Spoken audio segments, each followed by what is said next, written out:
Good morning, third graders. It's nice to be with you again today. I wanted to meet with us for a little while and go over some of the stuff that you've been working on this week. You should have been working all week, completing some practice worksheets and some workbook pages. We've been talking about diagramming sentences, and I wanted to go over a little bit of it with you just to make sure you understand. I need you to please take your time on your work, finish all of your work. Please ask a grown-up at your house, whether it be a mom, dad, an older brother or sister, or a grandparent or somebody, to sit down and look at your work with you and make sure you're doing it the right way. Don't just try to do it all by yourself. And you can reach out to me through email or texting or calling. And when I send the email with the link for this video in it, I will include all of that information. So if you have a question on anything we're doing, please don't wait until you turn it in and make a bad grade. Call me, text me, email me, and I will get back with you and explain to you. We can have a personal video chat or something if we need to teach you how to do something. Last Friday, you were diagramming simple subjects and simple predicates in your workbook, and then you had a worksheet for Monday. And I want you may have already done it. If you have, you can go ahead and get it out. If you haven't, go ahead and get it out now. We're going to go over some of it. And if you find out you've been doing it wrong, erase it and redo it, okay, so that you can make a good grade on that. So we're doing real basic diagramming. We're picking out the subjects and the predicates in sentences. A subject is a noun, and it's who or what the sentence is about. We learned about that way back at the beginning of school. But now we're picking them out in sentences. And you have two different things you have to do on worksheet number 88.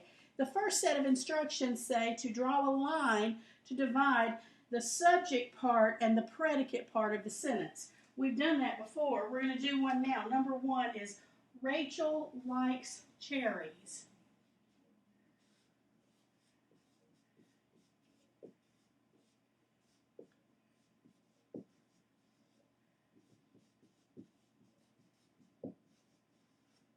That is a sentence.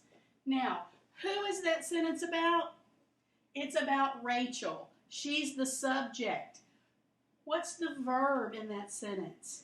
The action word, likes. So to divide that sentence between the subject and the predicate part, we're just going to draw a line like this. That's your first set of instructions. If you don't do this part, then it's half wrong. The whole paper is half wrong because you forgot to do half of what the instructions told you to do. So you're going to draw a line like that, and then we have a line right here for our diagram, and they give us a great big line down the middle. And remember, we put the subject on this side, and we said, who was the subject? Rachel. And what is the verb?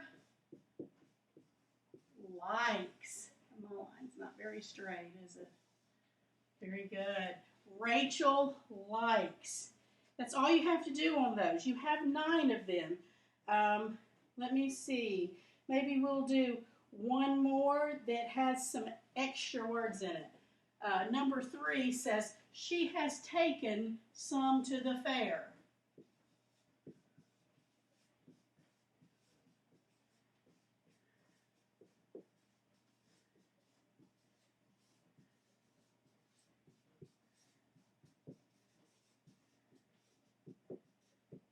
She has taken some to the fair. Who is this sentence about again? She. Okay? So that is our subject. Who can tell me what the verb is? Do you know what the verb is? This one's a little trickier because we know a verb is an action word. Taken is to take something, but has is a helping verb, and we've learned about those before. Has taken. So she is the subject, has taken is the verb. And that's where we split our sentence for set of direction number 1. And then we want a diagram. Our subject goes here, she, and then the complete verb, has taken. All right? So you need both of those on there. So 2 sets of instructions. Divide each sentence with a line between the subject and the verb. And then we're going to diagram it on our diagram line. Subject first, and then the complete verb. And that's all you have to do on worksheet number 88. And then the next lesson that you had was talking about fragments. We've talked about this a little bit before. The difference in a sentence and a fragment. A sentence is a complete thought.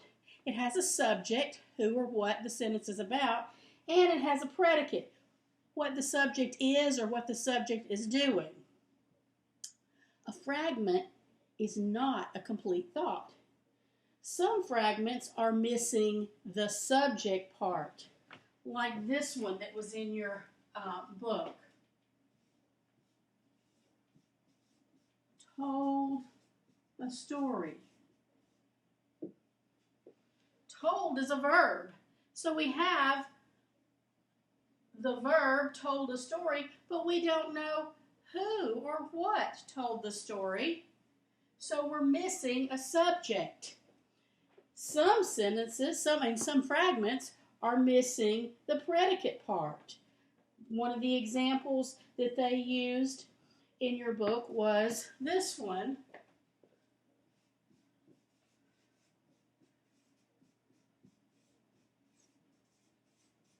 The tall, blonde boy. Well, we know we're talking about a boy, the subject, but we don't know what the boy did. Just like in this one,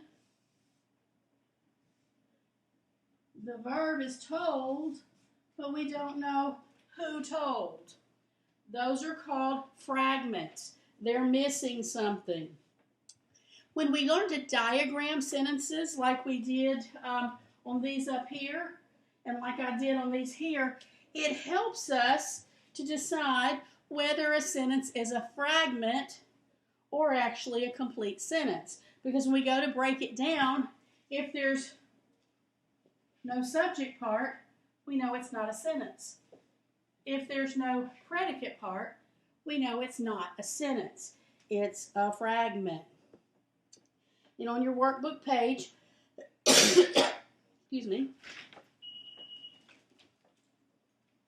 on your workbook page 271, you should have filled out those diagrams, and some of them are fragments and some of them are sentences. So complete the diagram and then mark F if it's a fragment and write S if it's a sentence. You're going to do the same thing on worksheet number 89. You have 5 of them. We're going to do number 1 together.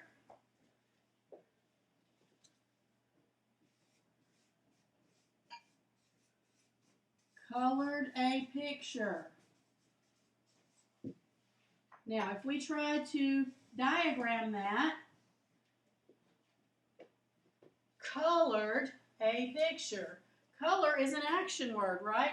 It's something that we're doing. So we have the verb colored, but do we know who colored the picture? We don't. So this is a fragment, and beside of that one, we would put an F. So you're going to do that on all 5 of those, and then down at the bottom, there's a paragraph, and there are 2 fragments in the little story. You need to add words to each fragment to make them complete sentences to finish up the paragraph. And that's all you have to do on that page.